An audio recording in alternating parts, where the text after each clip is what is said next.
We begin with a discussion about ethics in contracting, and I'm pleased to welcome back to the program Rick Kiernan. He is Vice President of Strategic Communications at MPRI, which is a part of L3 Communications. Rick, welcome back to the program. It's great to have you. Thank you, Francis.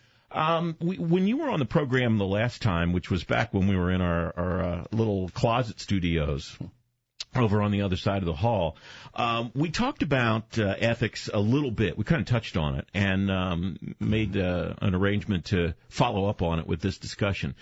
But as you and I were talking about before we went on the air, I asked a couple of people in the newsroom today, and the estimate that we got was 95 to 97% of the projects that are done, the contracts that are fulfilled by vendors, especially when it comes to defense contracting, are done on time, on budget, or better. Mm-hmm.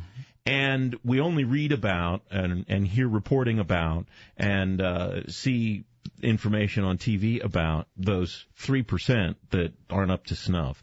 And yet, if you ask around at a barbecue or something like that, defense contractor and government contractor in general is right down there with radio talk show host and used car salesman as far as do people trust that they're doing the right thing. Right. And so I find this whole idea of not only ethics in contracting, making sure that you have people who understand what the right thing is to do, but also letting people know the PR end of it, I guess, is, I think, fascinating. And that's the reason I wanted to have you come back and talk about this today. So I appreciate you taking the time to do it. Well, we talk a little bit about reputation management, and it does consist of not only the obvious advertising and marketing that you do in order to show your product or service to your particular niche in the marketplace, but I think also what contributes to it in a great deal is the values that your company has, the ethos, the ethics by which they perform things. And that all goes into building a reputation. And you can have good costing, you can have good past performance, you can have successful contracts. But what it really comes down to is your reputation, because there are a lot of familiar competitors, and all other things being equal, you do begin to build a reputation, and your ethical performance contributes to that. And one thing that I think is that I find bothersome about the coverage of issues is there seems to be a presupposition that if there's an issue with a contractor on one episode, that automatically taints not only everything that contractor does. It can't just be attributed to one or two bad actors in a particular company. It must be the entire company, and then sometimes by extension, the entire community.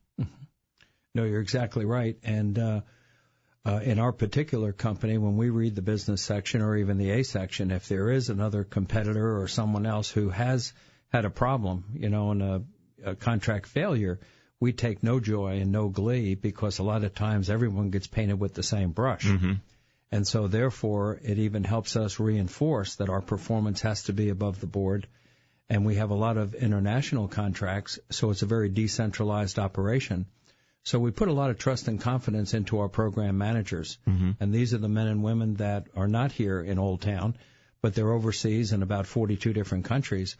And you have to trust them and their employees to do the right thing, because they're an extension of us, and they're the face that the customer sees every day. So you're exactly right. And so when one contractor doesn't do so well, and there's a problem and there's a protest on a contract, we all have to pull up our socks and make sure, that we're doing it the right way. I want to talk about the concept of cultural ethics, which is what is ethical in the United States may not necessarily be ethical in another culture. And as a company that deals, as you said, in so many countries around the world, we've talked about that before. I want to explore that with you a little bit. But and we're seeing this not just in the government contracting community. We're seeing it in the general business community. There are ethical questions all over the place. Things that may not necessarily be illegal. It's not illegal for a huge bank to throw a lavish party at the same time that they're accepting money from the government, but it's probably not a real good idea. So we're seeing a number of these episodes. Do you think that we're seeing more of it? Is more of it happening now, or are we just aware of it because there are more people paying attention, do you think? I think it's a combination of things, and I think if you look at the environment on Wall Street and you look at the economic situation, there are a lot of perceptions out there, and all you need is a couple of big companies whose brand has been very stalwart and has been very strong over the years. And if you see one or two of those go down and their stock goes down, or there's a problem with their senior management relative to buyouts and golden parachutes and things like this, I think then that causes media scrutiny, and then the media scrutiny comes down to local. So if you're here in Washington or in Northern Virginia, then necessarily they're going to look at the companies in that region and in that readership and that listening audience. So I think it's a combination of media scrutiny and accountability. And with an economic environment like we have right now, people want to get their money's worth. And if you have a contract for a service or a product, then as a customer, you have a right to get exactly what you're paying for. So that I think in the media causes more scrutiny and accountability at this time, more audits and things like that. But if you're working within a culture where you do the right thing, then you're not afraid of audits, you're not afraid of reviews, you're not afraid of in-progress reviews because you're doing the right thing as it is. And that permeates the workplace just as well as when you have a problem. Another issue that I think, and the word, as you're saying what you just said, the word that I keep hearing in my own head is accountability. Yes. And if someone is paying attention, and you know someone is paying attention, it does not behoove you to cut corners. Another issue that I see in the coverage of these various episodes is the predisposition to the idea that nobody wants accountability. And I'm not sure that's true, is it? I think there are a lot of companies that enjoy the accountability, whether it's the GAO looking at something that they've done, whether it's congressional oversight of work that they've done, or whatever. They like it because they know they've got nothing to hide, and so whatever scrutiny they're put under, they're going to do just fine. You're exactly right. I think the more transparent you are, the more honest you are, you welcome an audit, you welcome a review, you welcome a GAO, because they're going to take a look at the books, they're going to take a look at best practices and techniques, and that can become, in their outbriefing, very valuable feedback. And it may very well be that you've been successful and you've been using a particular process that's brought you that success.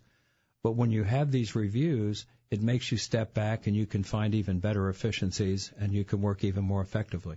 What do you think is speaking of effectiveness, more effective for accountability? Is it the media scrutiny? Is it the congressional oversight? Is it the GAO type oversight? Or is it just the internals that we want to protect our reputation so much? And it is our brand name is so valuable to us that we're going to do our own oversight and our own internal scrutiny and make sure that we're doing what we say we're doing. The way I would address that is that I think there are internal control systems that we have within L3. These are laid out in policies, and these policies come down to our group, in our case the services group, where MPRI falls. And then each of those levels has their own policies and regulations to be adhered to.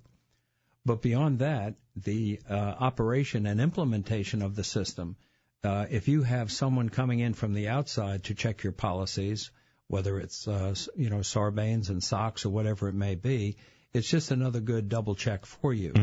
And you want to make sure that you don't have too many in place, so that you are inhibiting in any way. But you want to be transparent enough so that it's a good policy, it's a sound policy. But we even go in the operation and implementation of that policy a step beyond. We do the right thing. We do what's correct. We've got to take a break, but I want to come back and hit on that cultural ethics idea that we discussed a few moments ago. My guest is Rick Kiernan of MPRI. He's their Vice President of Strategic Communications, and we'll continue our conversation in just a moment on Federal News Radio, 1500 AM.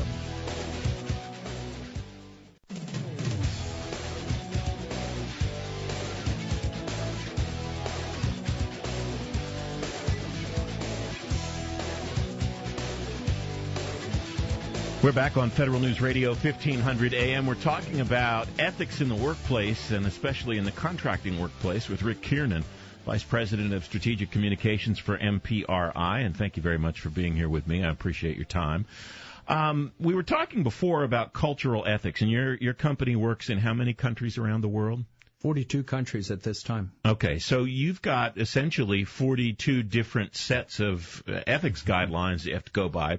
One of the things that I think we've learned as we've learned more about the Muslim world, for example, is that what is considered to be ethical or acceptable decorum in our society is not necessarily considered to be the same in other societies, and that's attention has been called to that on a number of occasions.